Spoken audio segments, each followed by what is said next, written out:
पिछले कुछ सालों में इंडिया में क्रिएटिन यूजर्स काफी बढ़ गए हैं, जो कि मोस्टली या तो एथलीट्स हैं या फिर जिम जाने वाले लोग, और मैं भी उन्हीं में से ही एक हूँ। वैसे तो मैं कई सालों से वर्कआउट कर रहा हूँ, लेकिन लास्ट ईयर क्रिएटिन का मैंने एक ऐड देखा जिसमें एक बहुत ही फेमस सप्लीमेंट ब्रांड ये दावा कर रहा था कि क्रिएटिन यूज करने से मेरी स्ट्रेंथ बढ़ जाएगी, साथ ही मेरी मसल साइज में ग्रोथ होगी, और सबसे बड़ी बात कि ये बिल्कुल सेफ भी है। तो मैंने सोचा चलो इसे ट्राई करके देखते हैं, और ऑनेस्टली रिजल्ट्स दिखने लगे। जैसे मेरा वेट थोड़ा बढ़ने लगा, स्ट्रेंथ फील होने लगी, और हेवी वेट लिफ्टिंग के दौरान एक या दो एक्स्ट्रा रेपिटेशन निकल जाते थे।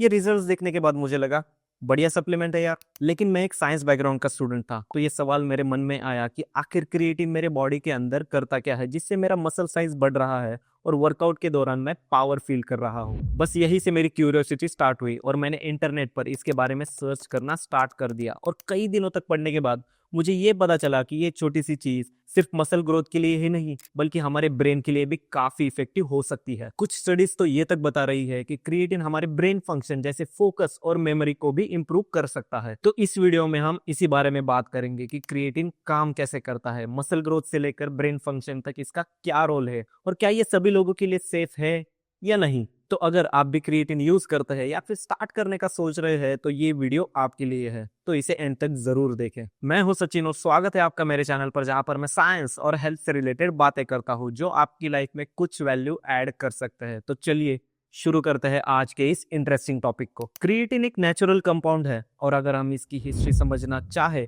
तो हमें लगभग 1832 में वापस जाना पड़ेगा, जहां पर एक फ्रेंच साइंटिस्ट जिसका नाम मिशेल यूजिन था, उसने बीफ टिश्यू में से एक अजीब सा कंपाउंड आइसोलेट किया जिसका नाम उसने रखा क्रिएटिन, जो कि एक ग्रीक वर्ड क्रिया से आया है जिसका मतलब ही होता है मीट, और यही से क्रिएटिन की कहानी शुरू होती है। इसके कुछ साल बाद 1847 में एक जर्मन साइंटिस्ट जिसका नाम था जस्टस वोन लीबर्ग, उसने अपने रिसर्च में ये ऑब्जर्व किया कि वाइल्ड एनिमल्स के मसल्स में क्रिएटिन का लेवल डोमेस्टिक एनिमल्स के कंपैरिजन में 10 गुना ज्यादा होता है। वहां से एक थ्योरी निकल कर आई कि ज्यादा फिजिकल एक्टिविटी करने से बॉडी में क्रिएटिन का लेवल बढ़ जाता है। और फिर आता है 1912, जब हार्वर्ड यूनिवर्सिटी के रिसर्चर्स ने एनिमल पर एक्सपेरिमेंट किया, जिसमें उन्होंने एनिमल्स को बाहर से क्रिएटिन देना स्टार्ट किया, और इसके रिजल्ट बहुत ही शॉकिंग थे क्योंकि उन एनिमल्स के मसल्स में क्रिएटिन लेवल बढ़ गया, साथ ही उनका मसल प्रोटीन सिंथेसिस भी बढ़ गया था। और 1920 में फर्स्ट टाइम क्रिएटिन को ह्यूमन द्वारा कंज्यूम किया गया, जिसमें उन्होंने देखा कि ये कंपाउंड मसल ग्रोथ में हेल्प करता है। एथलीट्स के लिए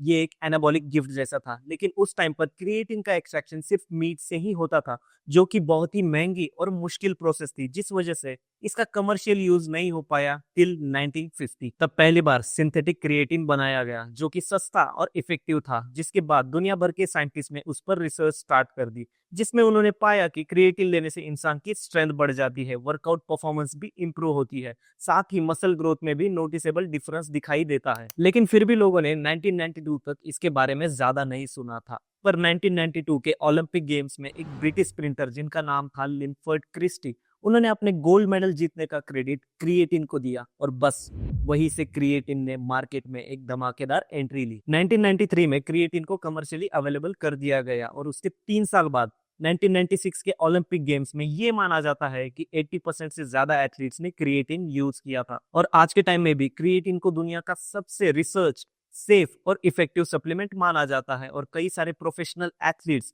जिम गोअर्स, स्प्रिंटर और बॉडी बिल्डर इसका यूज करते हैं। चलिए अब देखते हैं क्रिएटिन बनता कैसे है।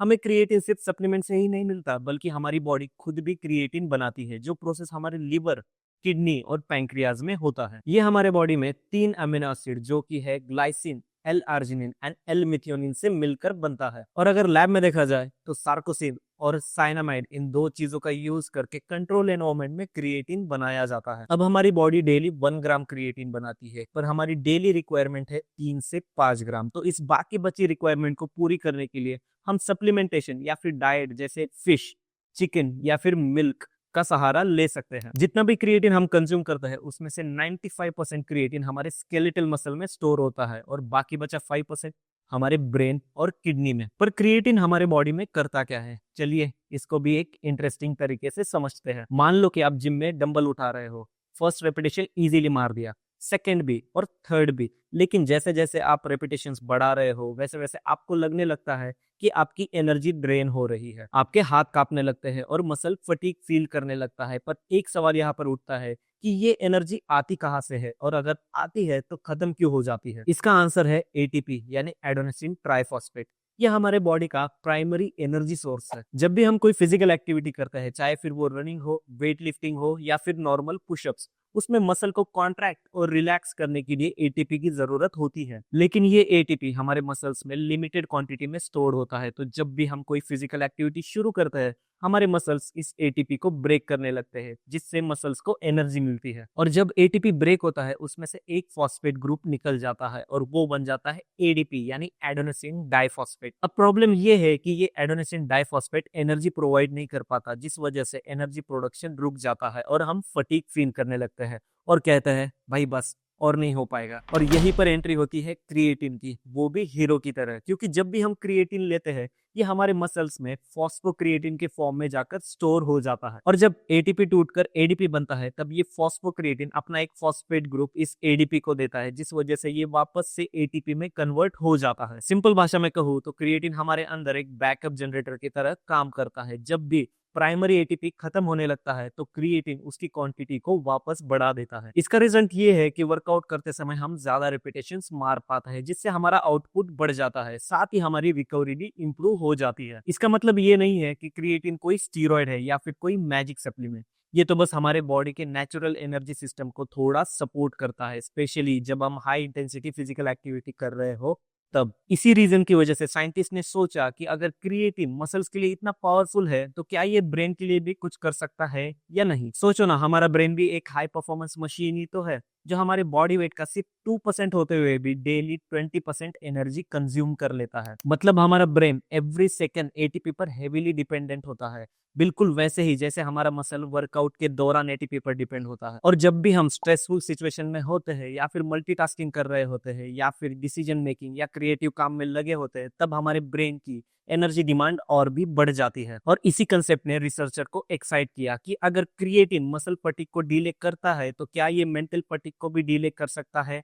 या नहीं? इसी सवाल के बेसिस में पिछले कुछ सालों में बहुत सारी रिसर्च निकलकर सामने आई, जैसे कि 2018 में एक सिस्टमैटिक रिव्यू पब्लिश हुआ, जिसका टाइटल था effects of creatine supplementation on cognitive function of healthy individuals. ये रिव्यू काफी सॉलिड था, क्योंकि इसमें सिर्फ रैंडमाइज कंट्रोल ट्रायल्स यानी सबसे स्ट्रॉन्ग साइंटिफिक एविडेंस वाले स्टडीज को ही इंक्लूड किया गया था। उन्होंने 6 हाई क्वालिटी ट्रायल्स का एनालिसिस किया, जिसमें टोटल 281 हेल्दी लोगों को स्टडी किया गया, जो कि फिजिकली और मेंटली फिट थे। पार्टिसिपेंट्स को क्रिएटिन दिया गया, जिसके बाद उनका रीजनिंग, मेमोरी और फोकस जैसे ब्रेन फंक्शन टेस्ट किए गए। अब आता है सबसे इंटरेस्टिंग पार्ट पे, यानी रिजल्ट्स पर।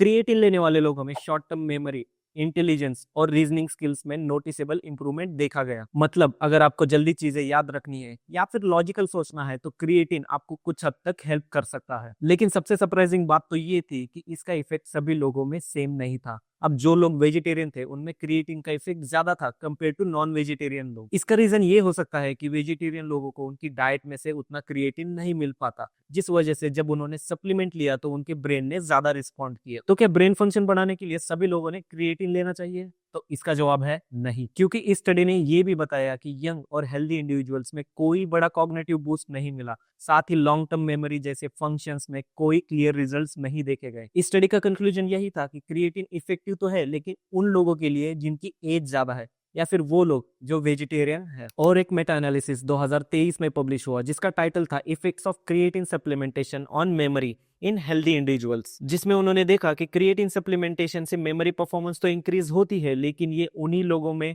ज्यादा इफेक्टिव है जिनकी एज 66 से लेकर 76 के बीच में है। तो 2 अलग अलग स्टडीज देखने के बाद एक बात तो समझ आती है कि क्रिएटिन सप्लीमेंटेशन से ब्रेन फंक्शन इंप्रूव हो सकता है, लेकिन उन लोगों में जिनकी एज ज्यादा है या फिर जो लोग वेजिटेरियन है, क्योंकि वेजिटेरियन लोगों को उनकी डाइट से क्रिएटिन नहीं मिल पाता, और एजेड लोगों में मेटाबॉलिज्म वैसे भी स्लो ही होता है। तो जब इन दोनों कैटेगरी के लोगों को क्रिएटिन सप्लीमेंटेशन दिया जाता है, तो उनका ब्रेन फंक्शन कुछ हद तक इंप्रूव हो सकता है। लेकिन ये पिक्चर अभी पूरी नहीं है, इस फील्ड में अभी काफी रिसर्च होनी बाकी है, और आज की डेट में साइंटिफिक एविडेंस इतने स्ट्रांग भी नहीं है कि हर किसी को ब्रेन के लिए क्रिएटिन सप्लीमेंटेशन रिकमेंड किया जा सके। तो किसी भी फिक्स कंक्लूजन पर पहुंचना अभी जल्दबाजी होगी। लेकिन अगर आप जिम जाते हो या फिर एथलेटिक ट्रेनिंग करते हो या फिर मसल बिल्डिंग का गोल रखते हो तो क्रिएटिन आपके लिए गेम चेंजर बन सकता है। ये आपके एटीपी प्रोडक्शन को बढ़ा देता है, जिस वजह से आपकी पावर और एंड्योरेंस दोनों इंप्रूव होती है। मार्केट में क्रिएटिन सप्लीमेंट ऑलमोस्ट 6 फॉर्म में अवेलेबल है, लेकिन रिसर्च के मुताबिक उनमें से क्रिएटिन मोनोहाइड्रेट